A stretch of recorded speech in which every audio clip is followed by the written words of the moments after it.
All right. Parsha Mishpatim. Don't freak out because it's a booklet thingy. This is actually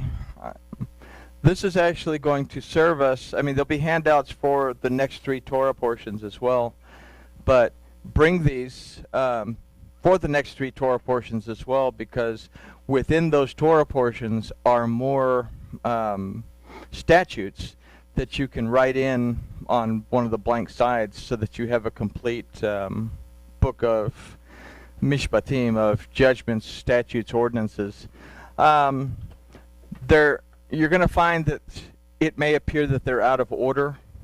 The reason that they may appear that they're out of order is that, well, it's like it says, condensing the whole of the Torah commandments and statutes. Basically, what I've done is I've taken the statutes, ordinances, and commandments found in Mishpatim, and I've categorized them within the 10 commandments where they belong within those 10 commandments, so that basically we have 10 commandments.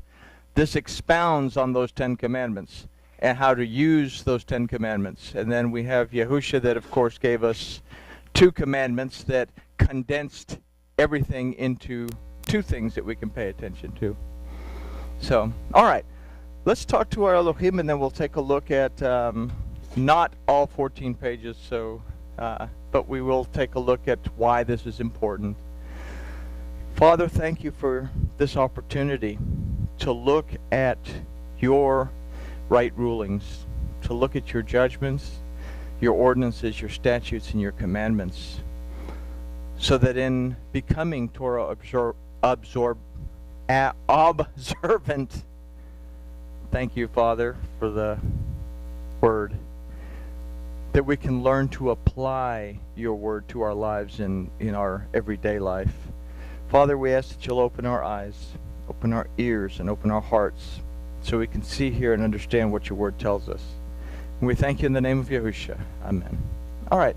So Mishpatim. Mishpatim would translate as judgments, could translate as statutes, translate as ordinances, right rulings, but it could also translate as the act of deciding. Okay, so here we have basically a bunch of suggestions as to how to make decisions and choices throughout life according to the Torah, how to respond to situations in life according to the Torah. So an often spoken fallacy is that the whole of the Torah cannot be kept. And this comes from the rabbinical side of things that say, oh, well, we have 613 mitzvot, and it's impossible to keep up with all those. And in fact, ultra-Orthodox Judaism has even come up with this concept that of reincarnation, that we continue to reincarnate until we can keep all 613 commandments in the Torah. And then there's the other side of the fence that says that we're no longer required to observe the instruction of the Torah because the resurrection of Yahusha did away with the Torah. And everything is built on this idea of the resurrection. But the resurrection is really, hopefully I can say this without getting into too much hot water, the resurrection part is really irrelevant. The death part is where the relevance is. It's the death and the shedding of the blood that made the changes. But we'll take a look at what Yahusha has to say about it in a minute anyway. So first we're going to consider what Moses said concerning the Torah of Yahuwah. Although there are sacrificial requirements in Mishpatim, more specifically to the feasts and festivals that are mentioned in Mishpatim, which we're going to find that there's only 3 particular feasts and festivals mentioned in Mishpatim, which is important because there's only 3 feasts and festivals mentioned in Ezekiel. This is going to be very important for us when we go into Ezekiel and look at that. We're going to see a lot of things, a lot of similarities in this. So although there's sacrificial requirements in Mishpatim, this study is going to focus primarily on the person-to-person aspects of the Torah portion. And as the applications are broad, we're going to consider most of these from, you have to pick something. So employer-employee relationships. I mean, we can apply these to family relationships. We can apply these to any type of relationship. We can even apply these to ourselves and how we make choices. So now we're going to consider a practical modern day life applications of these statutes and ordinances as well. So we'll consider the sacrifices in more detail in a later study of Ezekiel when we get there. So we're going to start Mishpatim a little ways away from the Torah portion. We're going to start it actually in Devarim by taking a look at Devarim or Deuteronomy 4:1 and 2. That says, "And now, O Israel, Shema," it says, perceive, discern, understand the statutes and the ordinances which I teach you to do them, that you may live and go in and possess the land which Yahuwah the Elohim of your fathers gives you. Okay? So, learn these, the things that I teach you. Moses is the one teaching us, and that's a very important concept, that Moses is teaching them the commandments of Elohim, because this will also play out in Ezekiel with a fellow called the prince. But it says that you may live and go in and possess the land which the Elohim your fathers gives you. So not just they're wandering in the wilderness, but also once they cross over into the promised land, they have to keep these commandments so that they can continue to live. And this plays a very important role as well. Then he says in verse 2, "You shall not add to the word which I command you, neither shall you diminish from it, that you may keep the commandments of Yahuwah Elohim which I command you." Now Elohim is a title of Elohim spoken to the collective. If it was Elohecha, he would be speaking to us as individuals. But here he's talking to all the people. Okay? So first we have to consider that we are to keep the Torah of Yahuwah as taught by Moses, to enter into the land that Yahuwah our Elohim is giving us. In our cases, the world to come and the millennial kingdom that will govern there. Okay? Mishpatim is going to be a very important little piece because it's dealing with the first set of tablets, the ones that were broken. Okay? Second, we the people are not to alter in any way the Torah of Yahuwah. So now let's consider Devarim 4:40, which will illustrate a bit more as to the duration of the requirement to Shema, to perceive, discern, understand, and to Shamar, to preserve, treasure, guard, and observe the Torah of our Elohim. Verse 40 says, "And you shall keep his statutes and his commandments, which I commanded you this day, that it may go well with you, and your children after you, and that you may prolong your days upon the land which Yahuwah Elohim gives you." What land is he giving to the children of Israel? He's giving them the promised land. Okay? They're crossing over from the wilderness, the age of the Adam, into the world to come. So it's not just going to stop at the wilderness. When Yahusha takes them over the Yarden into the world to come, these statutes still apply. In fact, it says that you may prolong the days upon the land which Yahuwah Elohim gives you forever. So away with dispensationalism, this is something that's going to last. Okay? So let's consider these verses in the light of Yahusha's teaching at Matityahu at Matthew 5:17 through 20. He says, "Think not that I came to eliminate the Torah of the prophets. I came not to eliminate, but to do them." We get this idea of fulfill messed up. We say, well, he came to fulfill the Torah, and by dying he fulfilled the Torah. He fulfilled all the commandments of the Torah, so we don't have to keep them because he paid the price for it all. What he's saying here is that I did not come to do away with the Torah of Yahuwah your Elohim. I came to show you that you can do it, because if I can do it, you can do it. So from this verse, we have to understand that Yahusha did not come to die so that the Torah could be eliminated from our relationship with Yahuwah Elohim. Yahusha came to show by example that the treasuring and the observing, shamar, of the Torah of Yahuwah was something that could be done. So this verse is important in understanding verse 20. Yahusha's death made it possible for both the northern house of Israel and the southern house of Judah to return fully to Torah observance as taught by Moses, not as taught by Yahusha, although Yahusha does expound on some of the aspects of Torah observance for us to better understand some of its points. That Yahusha's death did not nullify the words spoken by Moses and Devarim, we continue to verse 18, where Yahusha says, "For verily I say to you, until heaven and earth pass away, not the smallest letter or the smallest mark on that letter will pass away from the Torah, until all things are accomplished." Now, if we don't understand the Torah and the prophets, we're not going to understand what Yahusha is saying here.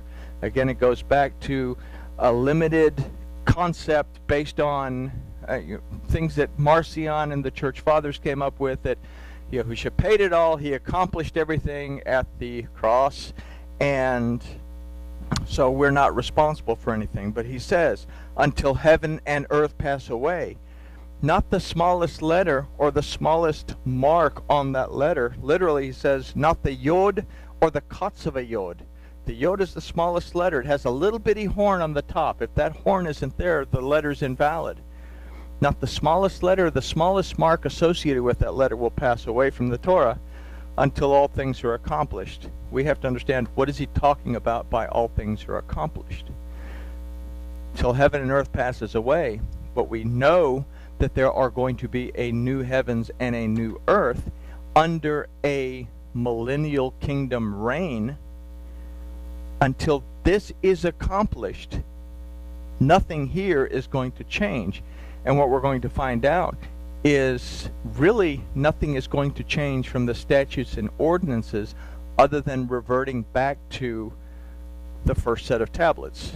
Because a lot of the stuff in the second set of tablets, and it'll become more clear Tuesday when we go through certain parts of the book of Hebrews, and then when we go into Ezekiel, we'll understand what we're talking about between a first set of tablets and a second set of tablets. And Ezekiel, that last part, will start to make sense as to why the temple is a distinct size, why are there sacrifices, and what's going on with all that. So anyway, so when Moses spoke of entering into the land that Yahuwah was giving to the children of Israel, we have to consider that the promised land is a type for the world to come. It's a representation of the world to come.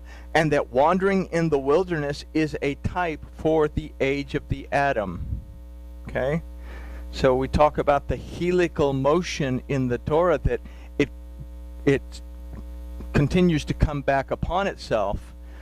We understand that this is actually a drawing, an illustration of what's to come for us as we move out of the age of the Adam and into the kingdom of Elohim in the world to come.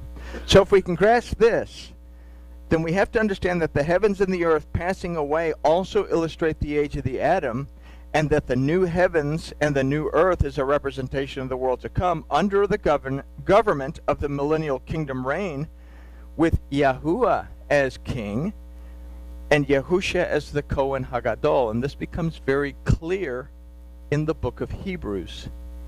If we read the book of Hebrews from the language that it was supposed to have been understood in, and we understand the Torah and we understand the prophets, then when we read this, we're going to understand that he's talking about the Son in one aspect and the Son in the other aspect.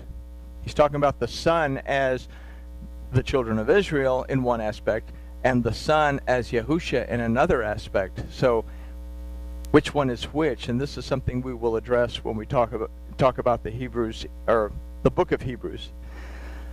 I'm getting way ahead of myself. So, all right. So this is when all things are accomplished. The age of the Adam ends. The millennial kingdom is set up. Yahuwah is restored to his rightful rulership. Yahusha is the Kohen Hagadol, and we are living within the Mishpatim. We're living within these rules and regulations according to these tablets. This is when all things are accomplished. We can also know what changes will be made to the Torah by understanding what was written on the tablets that Moses destroyed during the Golden Calf Rebellion. These are the statutes and commandments that are contained in Mishpatim. We're given the various changes that will take place by comparing the books of Shemot, Vayikra, and Ezekiel. Okay? Ezekiel is the one that allows us to balance these and understand which ones are there and which ones are no longer there. So, the consequences of trying to change the Torah prior to the millennium are given in the book of Devarim. The Torah of Yahuwah, as written and given by Yahuwah, will remain, according to Devarim 4:40, forever, which includes the world to come. There are other writings that are not included in the human canonization of the word of Yahuwah that we must become familiar with. But that's not within the scope of this study.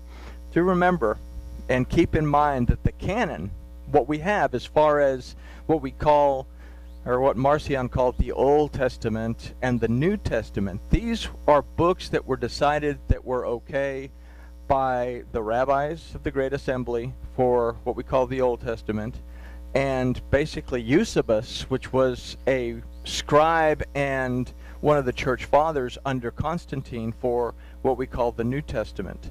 And if he'd had his way, the book of Revelation would not have been part of that canon, but anyway, that's extra. So from verse 18, we have to be clear that during the age of the Adam, the Torah as it is will stand and not be reduced in any way or enhanced in any way. So let's take a look at verse 19 for clarity.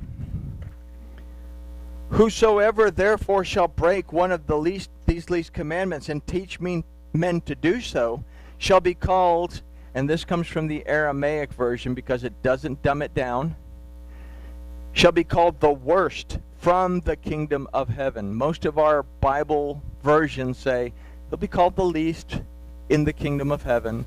Means that he'll probably get the janitor job, but he'll still be there. Literally what it's saying is anyone who teaches that the Torah no longer applies will be called the worst from the kingdom of heaven. Means you're going to be separated. It's the worst possible thing that anyone can do. So simply to teach the Torah, but whosoever shall do and teach them shall be called great in the kingdom of heaven. So simply to teach the Torah is no longer necessary or valid is the worst possible thing that anyone can do according to Yahusha, who is our master, our teacher, the one that we look to for guidance and instruction within his words. To teach others to continue to Shema, perceive, discern, understand, to look deeply into the scriptures, and then to Shamar, to preserve them, to treasure the word as it is written, and to observe it, is what causes us to be remembered in the realm of Elohim. Okay? And verse 20 says, For I say to you that except your righteousness shall exceed the righteousness of the scribes and the Pharisees, you shall in no wise enter into the kingdom of heaven. So the Torah of Yahuwah must stand above the doctrines, dogmas, traditions of religion. To place these above the Torah of Yahuwah will be cause to keep one permanently separated from Yahuwah and the kingdom of Elohim. It's this is straight from Yahusha.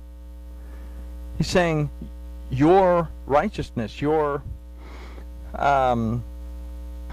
ability to walk the path correctly has to be according to the Torah, not according to what anyone else says it has to be.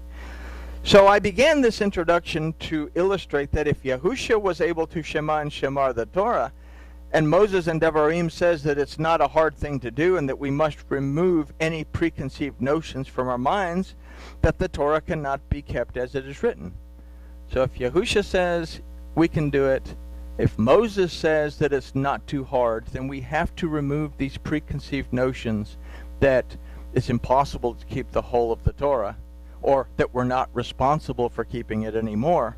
We have to remove those things because neither one of these two teachers said that it was okay. So this Torah portion of Mishpatim is going to illustrate this. These pages can serve as a guide to Torah observance. We're not going to cover all these pages. Okay, it's 14 pages. We will take a look at a choice few, but what we've covered to this point illustrates the importance. If I say I am a Torah observant believer, being a Torah observant believer is much more than simply saying, well, I celebrate Passover and I celebrate Shavuot and I celebrate Sukkot. Being a Torah observant believer means that I pay attention to what Elohim has said, that, don't do this, do this, and according to what the word of Elohim says. So they can act as a guide to Torah observance. They are, however, included in the handout for reference. Mishpatim was broken into two sections by Yahusha. Now, like I said at the beginning, we're going to be going through 3 more Torah portions before these tablets get broken.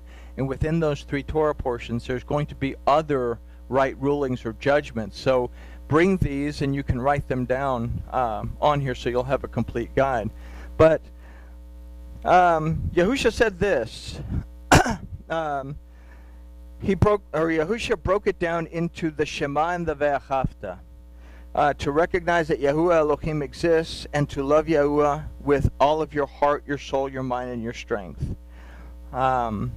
The first part of that is from Devarim 6 that comprises the first 4 commandments. Let's back this up. What he said, the first part, is from Devarim 6. The Shema and the Ve'achavta is from Devarim 6. Now the first part comprises the first 4 commandments. In other words, Shema Yisrael, Hear, O Israel, Yahuwah your Elohim, Yahuwah is one, and you will love Yahuwah your Elohim with all of your heart, your soul, your mind, and your strength, is comprised within the first part of the commandments that say, the first commandment, I am Yahuwah your Elohim, have no other Elohim in my place. Now we're going to start running into numbered references. These are from the Torah portion, as we have the 10 commandments, and then we're going to have where that particular statute in Mishpatim falls under what commandment. So here we have, I am Yahuwah your Elohim, have no other Elohim in my place. We have chapter 23:13 from Shemot that says, and in all things that I have said to you, be circumspect and make no mention of the name of other Elohim, neither let it be heard out of your mouth. Then the second commandment is, don't fabricate any other Elohim, bow down to them, and do not eliminate my name. So then we have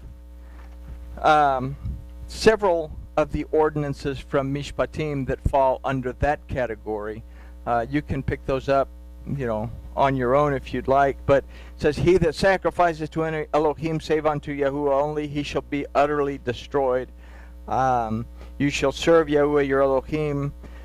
So Yahuwah our Elohim, this is towards the bottom, Yahuwah our Elohim will open doors and remove obstacles if we believe that he exists and are willing to allow him to go before us. So we're still in that first commandment that Yahusha gave. Shema Yisrael. Do I perceive, discern, and understand that Elohim is greater than I am? Yahuwah Eloheinu. Do I understand that in every aspect of my life, he is that force that is there for me, but he is also my mighty judge who has the authority to redeem, deliver, restore me, heal me, bring me rest.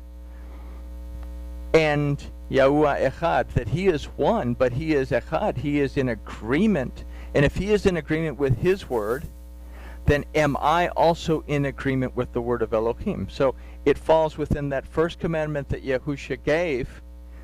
We have these first 3 commandments so far, and it'll also move into the 4th commandment as we turn the page. I tried to keep it simple. It'll take some playing with to figure it out, but the 4th commandment still falls under that first commandment that Yahusha gave about loving Yahuwah with all your heart, your soul, your mind, and your strength. Is we have to remember to stop what we're doing and spend time with Yahuwah and reflect on his word on the 7th day. And we get so caught in the idea of the 7th day. Okay, the 7th day starts Friday evening to Saturday evening in the calendar that we have. But it's much more important than simply saying Shebi Yom. Okay, it's the 7th day. The word Shebi means 7th, but it comes from a root Shabbat that means to take an oath, to make a promise. Shabbat means to stop. Stop what I'm doing. Put everything out of my mind. Don't worry about my maidservant, my manservant, my ox, my donkey. Don't worry about all that stuff. Take time to stop and review my promise, or our promise to our Elohim. What is my oath? I stop on the 7th day to reflect on where my relationship is with my Elohim. It's not a day for me to just stop, I'm going to rest and kick my feet back and everything, although science shows us that if we stop every 7th day, we actually feel better when we go back to work. But so then we have, right underneath this 4th commandment, we have several of the different parts from Mishpatim that pertain to the Shabbat. Including in this are the 3 times of year that we are to appear before Elohim. We have Passover, Shavuot, and Sukkot. These are also included in this idea of Shabbat because all of those contain a Shabbat. We have to stop what we're doing. Now the second part is reflected in Yahusha's 2nd commandment, taken from Vayikra 19:18, which says, love your neighbor as yourself. And this is what Yahusha says. The 2nd commandment is like the first, that you shall love your neighbor as yourself. And he goes on to say in Mark that on these 2 commandments, the entire Torah and the prophets hang. Okay? So we can understand that the entire Torah and the prophets has been condensed into these 2 things. So honor your father and your mother. Okay, great. We have to honor our parents, but sometimes that's not an easy thing to do for people that go through very difficult childhoods and everything. But there's a mathematical equation within honor your father and your mother. Okay? And we have it broken down here, is that father is Ab, which is composed of the Aleph and a Beit that equals 3.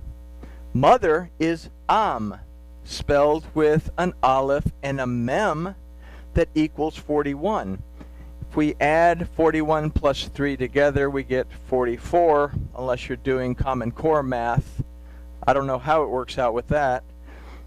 But 44 is the numerical value of the word Dam, that means blood.